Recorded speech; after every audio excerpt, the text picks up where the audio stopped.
Hello everyone, get set SSB में स्वागत है। हमारा एएफएसबी 2 मैसूर पर है और 26 मई को डेट है। तो मैं ट्राई करूँगा कि जर्नी तुम्हें शेयर करूँ। मैं बता देता हूँ, मैं डॉक्यूमेंट्स मैंने सब रेडी कर दिए हैं, बस बैग रेडी करना बाकी है, वो मैं आज ही कर देता हूँ।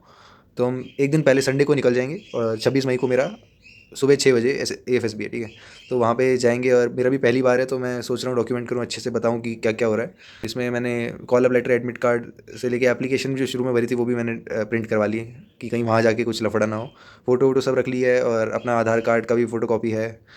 फिर ट्रस्टवर्दी लोगों के साइन वो चाहिए थे, डिटेल चाहिए थी, तो एक एमएलए और एक स्कूल के प्रिंसिपल मिल गए मुझे, ठीक है, पापा ने हेल्प की। तो ये दो लोग रख लिए। उसके बाद अपना कॉलेज का एसजीपीए, फिर डिक्लेरेशन फॉर्म भरना है, कितने एसएसबी गए हो, तो मैंने सब कुछ कर दिया है अच्छे से मेरे हिसाब से, क्योंकि मेरी डिग्री कंप्लीटेड है ऑलरेडी, 2023 में हो गई थी। बाकी सब तो ठीक है। चलो, मैं जब पहुंचता हूँ तो थोड़ा वीडियो बनाते हैं, ठीक है, चलो। सो भाइयों, बैग वैग रेडी है, तेल लगा लिया भर के। सो ठीक है भाई, रेडी हो गए, जूते वूते पहन लिए, चलते हैं सीधा ट्रेन की तरफ।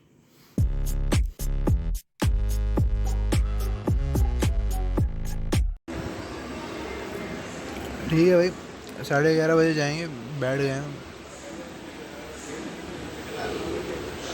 56 है नंबर।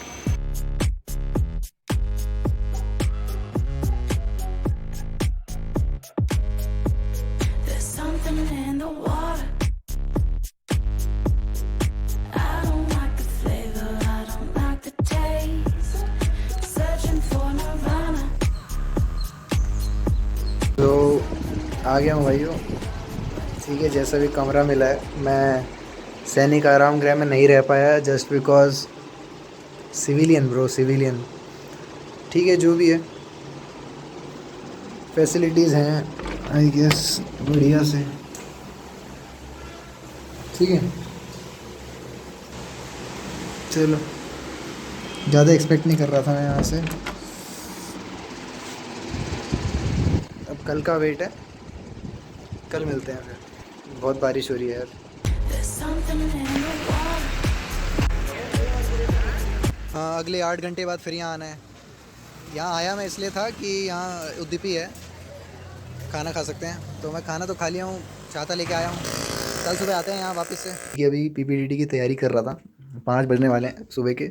नहा धो मैं पहले ही गया हूँ।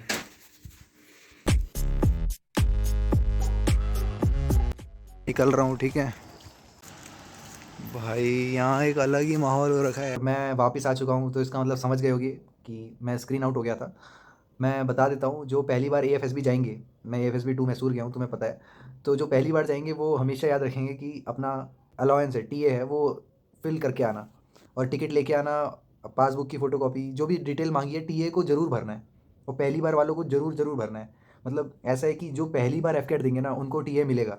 मैंने सोचा था कि चलो, ये शॉर्ट सर्विस कमीशन है, 10 ईयर का होता है, एक्सटेंड होकर 14 साल तक का हो सकता है। तो मैंने सोचा एसएससी है तो नहीं होगा, मगर ऐसा नहीं है। एफ वाले अलग से पैसा, एएफएसबी वाले अलग से पैसा देते हैं। तो जिसको नहीं चाहिए ना पैसा, या जो ऑलरेडी आ चुका है, जिसका सेकंड अटैम्प्ट है, वो लिखता है अलग से कि नॉट रिक्वायर्ड, ठीक है, ऐसे करके कुछ लिखते हैं। मगर हर किसी को टीए फॉर्म भरना होगा, भले ही चाहिए हो या नहीं चाहिए हो। जिसको नहीं चाहिए होगा वो वहाँ डिटेल पीएनआर वगैरह कुछ नहीं भरेगा, उसके लिए ज़ीरो अमाउंट रहेगा।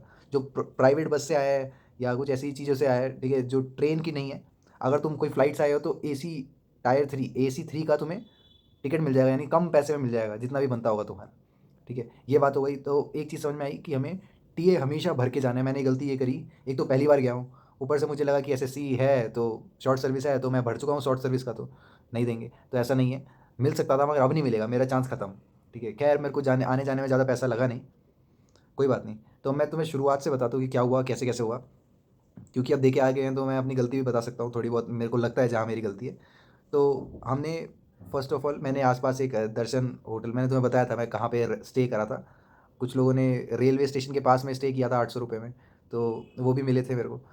तो वहाँ गए हम, एंट्री करते ही 3 डॉक्यूमेंट मंगाए गए। पहला डॉक्यूमेंट था हमारा जो कॉल अप लेटर है, दूसरा डॉक्यूमेंट था हमारा एडमिट कार्ड है, जो जिस पे स्टैम्प लगा हुआ है, जो तुमने एफ देते टाइम पे भरा है। तीसरा है हमारा आधार कार्ड, आधार कार्ड या फिर पैन कार्ड, जो भी है, आधार कार्ड ट्राई करना लेके चलो। ये 3 चीज़ें तुम्हें लाइन बना के दिखानी है। जैसे चेक होगा, अंदर जाओगे, अंदर जाके तुम्हारा बैग जो होगा मेटल डिटेक्टर में जाएगा, चेक होगा कि कुछ है तो नहीं ऐसा सामान। उसके बाद देखो, पूरे मैसूर में बारिश हो रही थी और इस समय हम पे बारिश गिर रही है, ठीक है। तो हम जा रहे हैं, फिर भी लाइन बना के गए आगे अंदर। अंदर जाके उन्होंने बोला कि ये जो कॉल लेटर है, कॉल लेटर समझ में आया, जो एफ कैट क्वालिफाई करने के बाद बनता है, और एफ कैट का एडमिट कार्ड, और तीसरा उन्होंने डिक्लेरेशन फॉर्म को सबसे ऊपर रखने को बोला, सबसे ऊपर डिक्लेरेशन फॉर्म, फिर कॉल लेटर, फिर एफ कैट का एडमिट कार्ड। ये तीनों चीज़ों को स्टैपल करके सर को पकड़ाया, ठीक है। और टी ए फॉर्म अलग से जमा करना है। तो टी ए फॉर्म को उन्होंने, देखो कितने बच्चे आए थे, 194 के अराउंड बच्चे आए थे, और स्क्रीन इन कितने हुए, अब कितने एग्जैक्टली हुए ये पता नहीं है, मगर वहाँ बैग थे अराउंड 40 के आसपास मान लो, ठीक है। श्योर नहीं है, जो गए हैं वो कमेंट कर सकते हैं, जो मेरे साथ गए थे, ठीक है। तो टी ए फॉर्म भरना है, बता दिया हर किसी को भरना है। तो जिसको कोई अपना पी एन आर नहीं है, कोई टिकट का हार्ड कॉपी चाहिए टिकट का नहीं है, तो तुम्हें क्या करना है, सिंपली जस्ट कह दो कि नहीं चाहिए हमें, ठीक है। तो उनको जमा कर देना, जल्दी हो जाएगा। उसके बाद क्या होता है, यहाँ देखो इंटरेस्टिंग चीज़ ये है, बाकी एस एस बी और ए एफ एस बी में ये अंतर मुझे दिखा कि जब हम ओ आई आर देते हैं, तो इस बार भी मेरा 54 आया और 52 आया, 2 ओ आई आर देने हैं। अब इतने बच्चे थे, ठीक है, मेरे को पहली बार था ये। तो ओ आई आर में क्या होता है, हम अक्सर क्या करते हैं, गोले भरते हैं, वो सर्कल जो होता है वो गोले भरते हैं ना ओ एम आर पे, मगर यहाँ पे 1 2 3 4 लिखना है। अगर जैसे 5 ऑप्शन है, तो मान लो 5th option is the correct option, तो उस 5 लिखना है तुम्हें आंसर में, यानी मेरे को लगता है मैनुअली चेक ही होता होगा, ठीक है। जो भी है मैनुअल चेक होता है, जैसे भी होता है। अगर आंसर 1 करेक्ट है तो कोई गोला नहीं है, क्वेश्चन नंबर 12 का आंसर अगर 1 सही है तो 1 लिखना है उसके आगे, ठीक है। तो स्टार्टिंग में हमें 54 वो मिला, ओ आर टेस्ट का, जो डी आर डी ओ का सीक्रेट मटेरियल होता है, और हमारे साइड वाले के साथ ही स्वैप कर दिया। मतलब मेरे ऐसे इतने पास पास बैठे थे सब, तो मेरे को 54 मिला, और मेरे दोनों साइड में 52 सेट मिला दोनों को। तो मैंने ध्यान नहीं दिया, मुझे लगा कुछ होता है भाई। तो आधे घंटे का टाइम मिला था हमें, 50 क्वेश्चन थे, सेट नंबर 54 था। उसके बाद मैम ने खड़े करके स्वैप करवा दिया। तो मतलब जो मैंने पहले करा, मेरा साइड वाला अब वो करेगा। तो मैम ने क्या ट्रिक करी, मैम थी, तो उन्होंने बोला कि जैसे ही मैं बोलूँगी टाइम अप, तुम्हें अपना जिस भी आंसर शीट में तुमने 1 2 3 4 जो भी आंसर लिखे हैं उसको हवा में कर देना है। तो हवा में कर रखा था मैंने, तो मेरे साइड वाले ने याद कर लिया कि क्या पॉइंट्स, क्योंकि मेरा तो पहली बार है, मुझे पता नहीं था कि ऐसा होता है। मुझे लगा कोई नया वो सब वापस होता है, उसके बाद नया मिलता है सेट, मगर ऐसा कुछ हुआ नहीं। हमने साइड फिर 52 और 54 का एक स्वैप हो गया, फिर आधा घंटा फिर से मिला, तो हमने ऐसे करके 2 ओ आई आर भर दी। उसके बाद उन्होंने क्या करा, फ्रेशर, जो फ्रेशर हैं, शायद हम भी फ्रेशर ही कहलाएंगे एक तरह से, मगर उन्होंने कुछ पर्टिकुलर बच्चों को, पहले 66 बच्चों को अलग से उन्होंने पीपीडीटी की पिक्चर दिखाई, ठीक है। और हमें जो दिखाई उसमें 2 लड़कियां थी, जहाँ तक मैं परसीव कर पाया हूँ, ठीक है। कोई कह रहा है एक लड़का था, उसमें से एक लड़की लग रही थी। तो जो भी था, एक लड़की जो थी वो ऐसे उसने आंखें बंद कर रखी थी, और वो देख रही थी राइट साइड को, ठीक है। दूसरी लड़की जो थी वो, मेरे हिसाब से दूसरी लड़की एक घर का जो स्टार्टिंग का होता है ना, कुछ सीढ़ियाँ चढ़ने की होती है घर में, कुछ घरों में होता है ऐसा, तो उस पहली सीढ़ी पे गिरी हुई थी, बैठी हुई थी, आँख ढकी हुई, उसने मुंह नीचे कर रखा था, जो भी कर रखा था। तो यहाँ पे क्या हुआ, मेरे साथ आसपास जितने भी लोग थे, हम आई गेस 15 के बैच बने, कि हम में से बहुत लोगों ने हाइड एंड सीक बना दिया उसको, कि लड़की जो है हाइड एंड सीक खेल रही है, या फिर किसी ने तो उसको लड़का ही परसीव कर दिया कि ये लड़के हैं, जो भी है, कि वो ओल्ड मेमोरीज को कर रहे हैं, या वो कुछ या एक भाई ने अपनी छोटी बहन के लिए टाइम स्पेंड करना चाहा। ये मेरे को दोनों ही लड़कियां दिखी, तो मैंने लड़कियों का ही बना दिया, ठीक है। खैर मेरा नहीं हुआ, तो तुम्हें समझ में आ रहा होगा। मैंने एज ग्रुप जो था वो 13 ऐसे अराउंड लिया था, कि बच्चे खेल रहे हैं। किसी ने क्या करा, जो जिसका हो गया, मेरे को एक याद आ रहा है, कि आर्कोलॉजिकल सर्वे बना दिया वहाँ पे, कि हिस्ट्री ऑनर्स कर रहे हैं बच्चे, और जो है वो सर्वे कर रहे हैं, एक मॉन्यूमेंट है, और उनको वहाँ पे कुछ फाइंडिंग्स मिली हैं, और उस पर कहानी बना दी, ठीक है, नियर हम्फी रिवर, ऐसे ऐसे करके। और लास्ट में बहुत ही फिश मार्केट हुआ, तो 2 ग्रुप्स में बांट दिया गया। मैं सेंटर में था एकदम, 170 चेस्ट नंबर, राइट में हमारा ग्रुप था, लेफ्ट में इनका था। तो एक एक करके बोलने का मौका मिला, एक एक करके, मतलब पूरे ग्रुप को 2 ग्रुप बनाए ना, तो पहले ग्रुप में 2 मिनट तक बोला, दूसरे ग्रुप में 2 मिनट तक, फिर से फिश मार्केट, और लास्ट में कंक्लूजन में यही आर्कोलॉजिकल स्टोरी बनी, ठीक है। मैंने औरों से पूछा, तो मोस्ट ऑफ द जो लोग थे उनकी स्टोरी हाइड एंड सीक ही थी। तो मैंने जिनसे पूछा वो स्क्रीन आउट ही थे। तो पता नहीं क्या चक्कर है, या नरेशन, अच्छा हाँ, एक लड़का बता रहा था कि जिसने बहुत बढ़िया नरेशन किया है बिना फंबल करे, उसको सिलेक्ट कर दिया है। तो नरेशन जितना अच्छा हो सके वो करना है, ठीक है। पहली बात हो गई। यहाँ पे आके हमें बाहर कर दिया, तो ठीक है। हुआ क्या था, कि ओ आई आर देने से पहले उन्होंने हमें ब्रेकफास्ट कराया।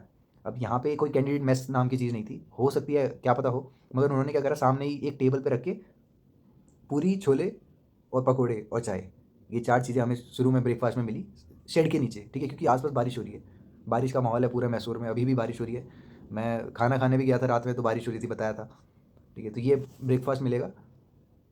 और अभी 10th 12th की मार्कशीट वो कुछ नहीं देखते, उनको पता है कि शायद हम जब फॉर्म फिल करते हैं एयरफोर्स का, तो तभी भर देते हैं ये सारी डिटेल, क्या पता वो लीटर मांगते हैं, है ना। तो डे 1 पे ही होता है पार्ट 2 भी, जो साइट टेस्ट्स होते हैं। वो तो खैर मेरे को नहीं पता अब क्या क्या होता है अंदर, ठीक है। तो यही हुआ था। फिर उसके बाद उन्होंने जैसे ही हमारा वो हुआ, जीडी ख़त्म हुआ।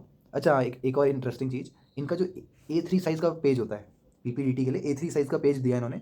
और वही वहाँ पे एक्शन एक्शन क्या है, स्टोरी क्या है, वो तो ठीक है, लिख दोगे ना तुम, तो मैम कहती हैं इसको फोल्ड कर दो। और मैं बता रहा हूँ, हमें फोल्ड करके लाइन बना के बाहर जाने का मौका मिला, तो इसका मतलब मेरे हाथ में वो पेज था पूरा, और मैं उसको कितनी बार भी पढ़ सकता था। तो मैंने 10 से 12 बार पढ़ा है, कम से कम 10 से 12 बार मिनिमम पढ़ा है। और छोड़ो वो सब, ठीक है। तो लाइन लाइन लगाई गई बच्चों की, उसके बाद सबके इकट्ठा कर दिए गई कि बोला गया कि पेन वैन कोई भी चीज़ हो उसको बाहर ही रखना है अंदर जाने से पहले, ठीक है। अंदर गए, सब सर्कल सेमी सर्कल में बैठे, कहानी शुरू हुई, नरेशन बहुत खतरनाक हुई, ठीक है। मेरी नरेशन में थोड़ा सा मैं ऑफ ट्रैक हो गया हूँ, अगर नोटिस होता है वो तो। मगर खैर यार, जिनका हुआ है उनका भी ऑफ ट्रैक हुआ था, ठीक है। तो पता नहीं क्या पैटर्न है, कुछ तो है। बहुतों का मेरे से मिले थे, वो कह रहे सब कुछ बढ़िया गया भाई, OIR भी सही गया मेरा। मैं अपना बताऊँ तो मेरा ये दोनों OIR पढ़े में आए थे, तो ये सोचो तभी हालत है। तो दिक्कत मेरे को लग रहा है कि OIR के क्वेश्चन तो देखे हैं मैंने, आंसर नहीं देखे हैं, तो मैं बार बार वही आंसर, मगर मैंने जो पिछली बार मैं स्क्रीन इन हो गया था, वही टिक करके हुआ था। पता नहीं क्या चक्कर है, जो भी है ऐसे ही था।